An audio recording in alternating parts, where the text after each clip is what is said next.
দুই দিনের যুক্তরাজ্য সফরে আছেন মার্কিন প্রেসিডেন্ট ডোনাল্ড ট্রাম্প ও ফার্স্ট লেডি মেলানিয়া ট্রাম্প।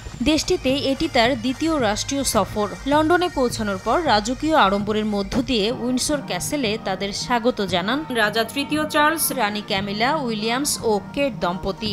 দেয়া হয় রাজকীয় লাল গালিচা সংবর্ধনা। ট্রাম্প ও মেলানিয়া ট্রাম্প রাজকীয় বাহনে করে প্রদক্ষিণ করেন প্রাসাদ প্রাঙ্গণ।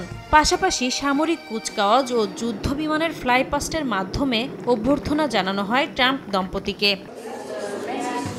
এরপর ব্রিটেনের রাজা তৃতীয় চার্লস ও রানী ক্যামিলার সঙ্গে উইন্ডসর ক্যাসেলের রাজকীয় সংগ্রহশালা ঘুরে দেখেন মার্কিন প্রেসিডেন্ট ও তার স্ত্রী।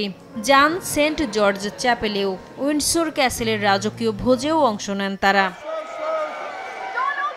এদিকে মার্কিন প্রেসিডেন্টের ঐতিহাসিক এই সফর ঘিরে রাজকীয় আয়োজনের মধ্যেই লন্ডনে চলছে ট্রাম্প বিরোধী বিক্ষোভ। এ সময় রাস্তায় নামেন হাজারো মানুষ। প্ল্যাকার্ড আর ফিলিস্তিনের পতাকা হাতে আন্দোলনকারীদের স্লোগানে প্রকম্পিত হতে থাকে চারপাশ।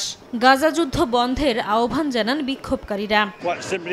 তার উচিত নিজ দেশের প্রতি মনোযোগ দেয়া এবং অন্য দেশের বিষয়ে হস্তক্ষেপ না করা, বিশেষ করে গাজা ইস্যু নিয়ে। তার ইসরায়েলের প্রতি সমর্থন ও অস্ত্র সরবরাহ বন্ধ করা উচিত।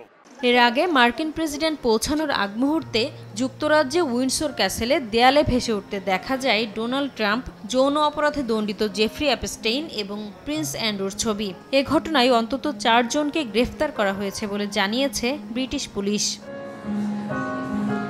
নাসরিন রুমি, সময় সংবাদ।